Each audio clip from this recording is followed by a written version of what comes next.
नमस्कार दोस्तों, स्वागत है आप लोगों का अपने YouTube channel VNKD study portal पर। जैसा कि आप सभी जानते हैं, हम लोग सी-टेट के एग्ज़ाम को ध्यान में रखते हुए NCERT का सीरीज स्टार्ट किए हैं। देखिए, आज हम लोग क्लास 6 का जो है पॉलिटी का अंतिम चैप्टर यानी कि अध्याय 8 पढ़ेंगे। देखिए, इससे पहले हम लोग जो है क्लास 6 का हिस्ट्री कंप्लीट कर चुके हैं। यदि आप लोग पीछे के सभी वीडियो नहीं देखे हैं और देखना चाहते हैं तो आप लोगों को वह सभी वीडियो चैनल के प्ले स्टोर मिल जाएगा, वहाँ से आप लोग जाकर देख लीजिएगा। तो देखिए, आज हम लोग का यह पॉलिटी का अंतिम चैप्टर है। देखिए, आज जो चैप्टर का नाम है वह है शहरी क्षेत्र में आजीविका। देखिए, इससे पहले हम लोग चैप्टर 7 में पढ़ चुके हैं ग्रामीण क्षेत्र में आजीविका। आज हम लोग जो पढ़ेंगे चैप्टर 8 में, तो देखिए शहरी क्षेत्र में आजीविका। देखिए दोस्तों, NCERT का एक एक लाइन सी-टेट के एग्जाम के लिए बहुत ही इंपॉर्टेंट होता है, इसलिए आप लोग इनको ध्यान से पढ़िए। तो देख सकते हैं, यह आपको शहर का एक सीन बना हुआ दिखाई दे रहा होगा। तो हम लोग आगे बढ़ते हैं। देखिए, भारत में 5000 से ज़्यादा शहर हैं और 27 महानगर हैं। तो याद रखिएगा, भारत में 5000 से ज़्यादा शहर हैं और 27 महानगर हैं।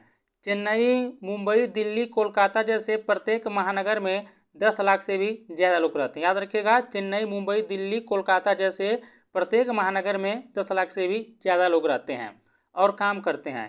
कहते हैं कि शहर में ज़िंदगी कभी रुकती नहीं। चलिए एक शहर में जाकर देखें कि वहाँ लोग क्या काम करते हैं।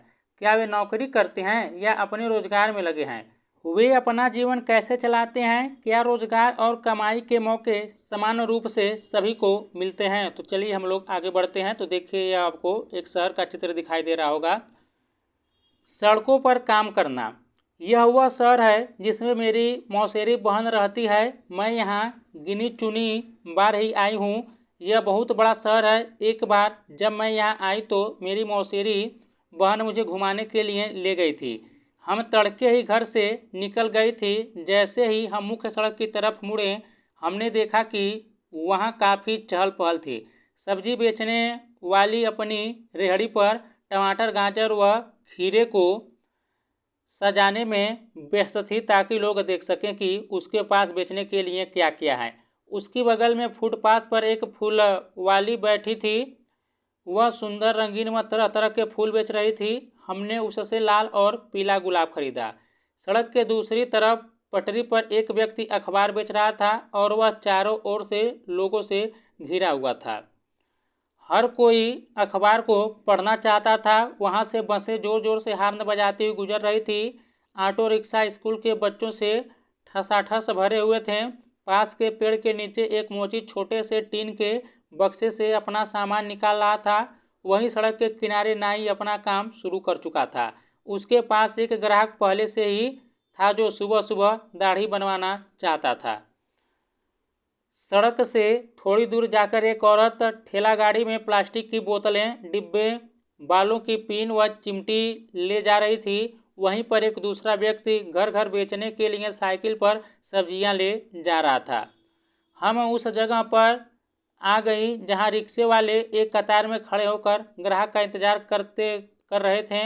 हमने एक को बाजार जाने के लिए तय किया। बाजार वहां से 2 किलोमीटर पर था। अब आइए हम लोग इस बॉक्स को देख लेते हैं। देखिए, इसमें एक बच्चू मांझी है, एक रिक्शे वाला है, उसके बारे में बताया गया है। तो यहाँ पर देख सकते हैं आप लोग, यह रिक्शे वाला है। रिक्शे पर ही देख सकते हैं आप लोग सोया है। पढ़ते हैं इसके बारे में। बच्चू मांझी एक रिक्शा वाला। मैं बिहार के एक गांव से आया हूं जहां मैं मिस्त्री का काम करता था।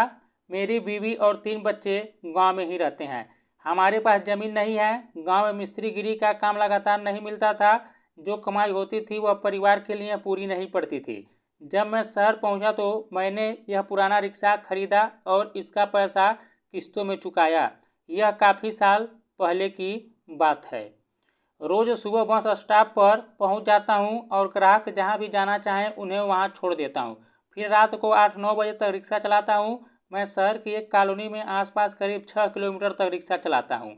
दूरी के हिसाब से हर ग्राहक मुझे 10 से 30 रुपया तक देता है। जब तबीयत खराब हो जाती है तब मैं यह काम नहीं कर पाता। उन दिनों कमाई बिल्कुल नहीं हो पाती। मैं अपने दोस्तों के साथ किराए के कमरे में रहता हूँ। वे सब पास की फैक्ट्री में काम करते हैं। रोज़ 200 से 300 रुपये तक मेरी कमाई हो जाती है, जिसमें से 100 से 150 रुपये खाने और किराए पर खर्च हो जाते हैं, बाकी मैं परिवार के लिए बचा लेता हूँ। साल में 2-3 बार मैं अपने परिवार से मिलने गांव जाता हूँ। जो पैसा शहर से भेजता हूँ मेरा परिवार उसी पर जीता है। कभी कभार मेरी बीवी खेतों में मजदूरी करके थोड़ा बहुत कमा लेती है। तो देख सकते हैं यह एक जो बच्चू मांझी है वो एक रिक्शे वाले की कहानी है। तो आगे हम लोग बढ़ते हैं। बच्चू मांझी की तरह ही शहर में कई सारे लोग सड़कों पर काम करते हैं। वे चीज़ें बेचते हैं, उनकी मरम्मत करते हैं या कोई सेवा देते हैं। वे स्वरोजगार में लगे हैं, उनको कोई दूसरा व्यक्ति रोजगार नहीं देता है, इसलिए उन्हें अपना काम खुद ही संभालना पड़ता है। वे खुद योजना बनाते हैं कि कितना माल खरीदें और कहाँ व कैसे अपनी दुकान लगाएं। उनकी दुकानें अस्थायी होती हैं, कभी कभी तो टूटे फूटे गत्ते के डिब्बों या बक्सों पर कागज फैलाकर दुकान बन जाती है, या खंभों पर तिरपाल या प्लास्टिक चढ़ा लेते हैं। वे अपने ठेले या सड़क की पटरी पर प्लास्टिक बिछाकर भी काम चलाते हैं। उनको पुलिस कभी भी अपनी दुकान हटाने को कह देती है। उनके पास कोई सुरक्षा नहीं होती। कई ऐसे भी जगहें हैं जहां ठेले वालों को घुसने ही नहीं दिया जाता। ठेले वाले जो चीज़ें बेचते हैं वे अक्सर घर पर उनके परिवार वाले बनाते हैं। परिवार वाले चीज़ों को खरीद कर साफ करके छांट करके बेचने के लिए तैयार करते हैं। उदाहरण के लिए जो सड़कों पर खाना या नाश्ता बेचते हैं वह ज़्यादातर घर पर ही बनाया जाता है। अहमदाबाद शहर के एक सर्वेक्षण में पाया गया कि काम करने वालों में से 12% लोग सड़कों पर काम कर रहे थे। याद रखिएगा, काम करने वालों में से 12% लोग जो है सड़कों पर काम कर रहे थे। यहाँ पर देख सकते हैं आप लोगों को यह एक चित्र दिखाई दे रहा होगा। देखिए लिखा है कि अक्सर शहर में काम करके आजीविका चलाने वाले कामगारों को मजबूरन सड़कों पर ही रहना पड़ता है। चित्र में ऐसी जगह दिख रही है जहां दिन के वक्त कामगार अपना सामान रख जाते हैं और रात में वहीं खाना बनाते हैं। अब आगे बढ़ते हैं हम लोग। हमारे देश के शहरी इलाकों में लगभग 1 करोड़ लोग फुटपाथ और ठेलों पर सामान बेचते हैं। अभी हाल फिलहाल तक गलियों और फुटपाथ पर इस काम को यातायात और पैदल चलने वाले लोगों के लिए एक रुकावट की तरह देखा जाता था, लेकिन कई संस्थाओं के प्रयास से अब इसको सभी के लिए उपयोगी और आजीविका कमाने के अधिकार के रूप में देखा जा रहा है। सरकार भी उस कानून को बदलने पर विचार कर रही है जिससे उन पर प्रतिबंध लगा हुआ था। कानून में बदलाव आने से उनके पास काम करने की जगह होगी और यातायात एवं लोगों का आवागमन भी सहज रूप से हो पाएगा। ऐसा सुझाव है कि शहरों में कुछ इलाके फुटपाथ और ठेलों पर सामान बेचने वालों के लिए तय कर दिए जाएं। यह भी सुझाव है कि उन्हें खुले रूप से आने जाने की अनुमति हो और वे लोग उन समितियों में रखे जाएं जो इन मुद्दों पर निर्णय लेती हैं। अब आगे हम लोग देखते हैं। यहाँ पर देखिए बाजार में, देखिए जब हम बाजार पहुँची तो दुकानें अभी खुलनी शुरू ही हुई थी, लेकिन त्यौहार के कारण वहाँ बहुत भीड़ हो चुकी थी। वहाँ मिठाई, खिलौने, कपड़े, चप्पल, बर्तन, बिजली के सामान इत्यादि की दुकानों की कतार पर कतार थी। एक कोने में दांतों के डॉक्टर का क्लिनिक था। मेरी मौसेरी बहन ने उनसे पहले से ही समय ले रखा था। हम वहाँ पहले पहुँच गई जिससे हमारी बारी न चली जाए। हमें थोड़ी देर एक कमरे में इंतज़ार करना पड़ा। डॉक्टर ने उसके दांतों का परीक्षण किया और दांत का छेद भरवाने के लिए अगले दिन आने को कहा। वह बहुत डर गई थी क्योंकि उसने सोचा कि एक तो अपना दांत खराब होने दिया और ऊपर से इतना दर्द सहन करना पड़ेगा। डॉक्टर के यहाँ से हम सिले हुए कपड़ों के एक शोरूम पर गई क्योंकि मैं कुछ सिलाए कपड़े खरीदना चाहती थी। इस शोरूम की 3 मंजिलें थी और हर मंजिल पर अलग तरीके के कपड़े थे। हम तीसरी मंजिल पर पहुंची जहां लड़कियों के कपड़े रखे हुए थे। तो यहाँ पर आप लोग देख सकते हैं। और लोग देखते हैं कि बड़ी दुकान में हरप्रीत पहले मेरे पापा और चाचा एक छोटी सी दुकान पर काम करते थे। इतवार को और त्योहारों के समय मैं और मेरी माँ उनकी मदद करते थे। मैंने कॉलेज की पढ़ाई पूरी करने के बाद वहाँ काम करना शुरू किया। अब मेरी पत्नी वंदना और मैं यह शोरूम चलाते हैं।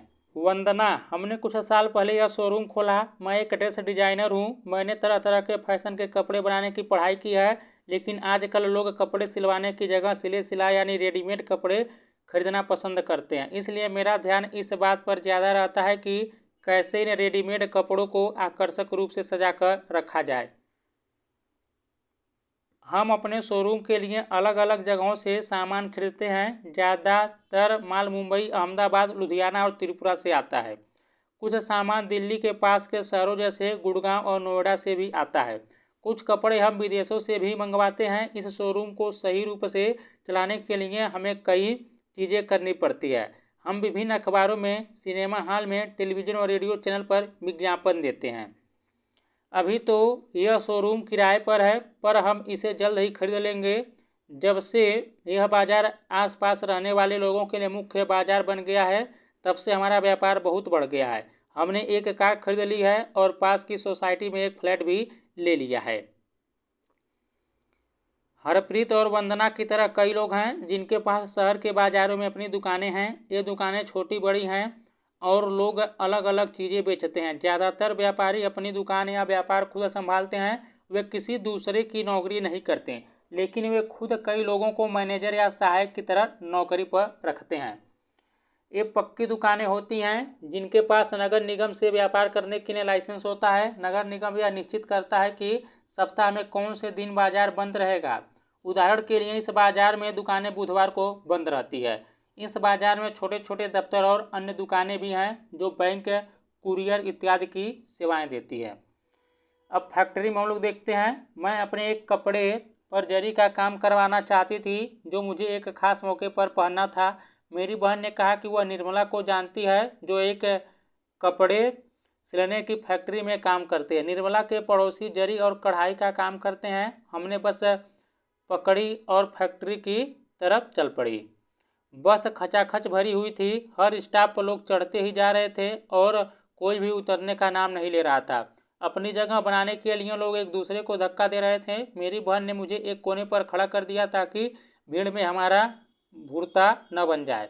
मुझे हैरानी हो रही थी कि लोग रोज़ ऐसे कैसे सफ़र करते हैं। जैसे ही बस फैक्ट्री के पास पहुंची, लोग उतरने लगे। हम भी एक मोड़ पर उतर गई। जान में जान आई। मोड़ पर बड़े सारे लोग समूहों में बाड़ों पर बैठे हुए थे। कुछ टिक कर खड़े हुए थे। उन्हें देखकर लग रहा था कि वे शायद किसी का इंतजार कर रहे थे। कुछ लोग स्कूटरों पर सवार उनसे बात कर रहे थे और रेट को लेकर मोल तोल कर रहे थे। मेरी बहन ने समझाया कि यह लेबर चौक कहलाता है। ये दिहाड़ी पर काम करने वाले मजदूर और मिस्त्री हैं। कुछ जहां भवन बन रहे होते हैं वहां मजदूरी करते हैं, कुछ बोझा ढोते हैं और ट्रकों से सामान उतारते हैं। कुछ लोग टेलीफोन की लाइन और पानी की पाइप के लिए खुदाई का भी काम करते हैं। आगे लोग देखते हैं, लेकिन इन्हें हमेशा काम नहीं मिलता। ऐसे हजारों अनियमित मजदूर शहर में हैं। हम फैक्ट्री में घुसे तो हमने पाया कि वहाँ अलग अलग काम के लिए अलग अलग विभाग थे। उनमें ऐसा लग रहा था कि लोगों की कभी न खत्म होने वाली पंक्तियाँ थीं। जहाँ कपड़े सिले जा रहे थे उस विभाग में हमने देखा कि लोग छोटे से कमरे में मशीनों पर काम कर रहे थे। एक एक व्यक्ति एक एक सिलाई की मशीन पर लगा हुआ था और हर कमरे में ऐसी बहुत सारी मशीनें थीं जो कपड़े तैयार हो रहे थे। वे कमरे में एक तरफ तह करके लगाए जा रहे थे। हमने निर्मला को ऐसे ही एक जगह पर पाया। वह मेरी बहन से मिलकर बहुत खुश हुई और उसने वादा किया कि मेरे कपड़ों पर जरी का काम करवा देगी। तो यहाँ पर आप लोग देख सकते हैं, ये लेबर चौक है। यहाँ पर जो है मजदूर लोग बैठे हैं काम के तलाश के लिए। तो देखिए नीचे लिखा है कि लेबर चौक पर दिहाड़ी मजदूर अपने औजारों के साथ बैठकर लोगों का इंतजार करते हैं। लोग उन्हें काम करवाने के लिए वहीं से ले जाते हैं। निर्मला कपड़े निर्यात करने वाली एक कंपनी में दर्जी का काम करती है। जिस फैक्ट्री में वह काम करती है वहां अमेरिका, इंग्लैंड, जर्मनी और नीदरलैंड जैसे देशों के लोगों के लिए गर्मी के कपड़े सिले जाते हैं। दिसंबर से अप्रैल तक निर्मला पर काम का बोझ बहुत ज़्यादा रहता है। अक्सर वह 9 बजे सुबह काम शुरू करती है और रात 10 बजे तक ही काम निपट पाता है। कई बार और भी देर हो जाती है। वह हफ्ते में 6 दिन काम करती है। जब काम जल्दी का होता है तो उन्हें इतवार को भी काम पर जाना पड़ता है।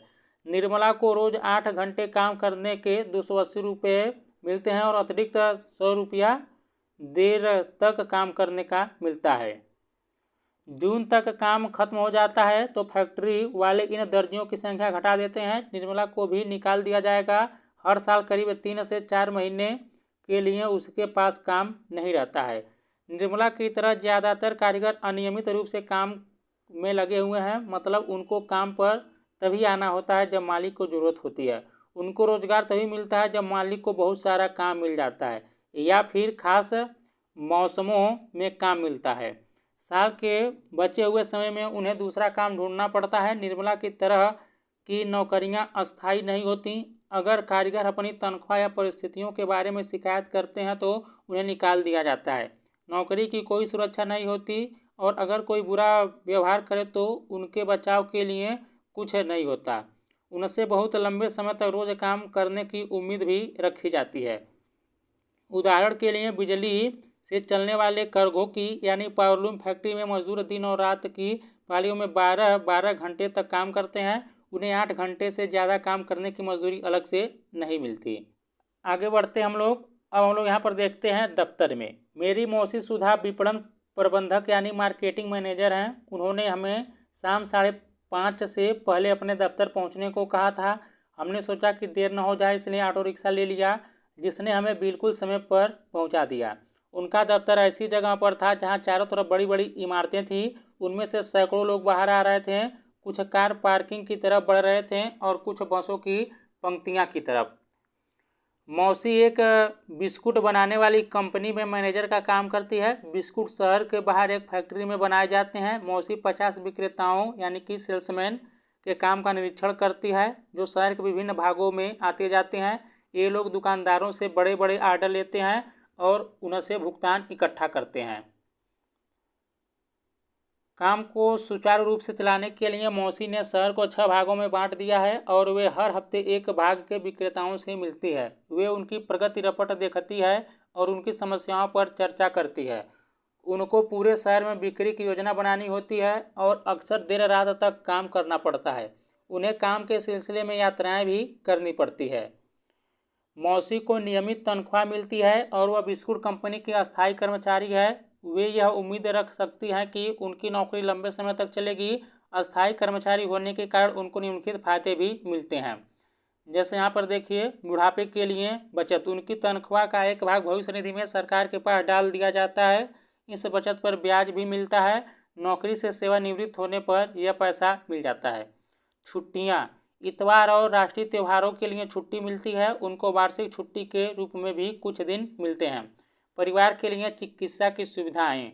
कंपनी एक सीमा तक कर्मचारी और उनके परिवारजनों के इलाज का खर्च उठाती है। अगर तबीयत खराब हो जाए तो कर्मचारी को बीमारी के दौरान छुट्टी मिलती है।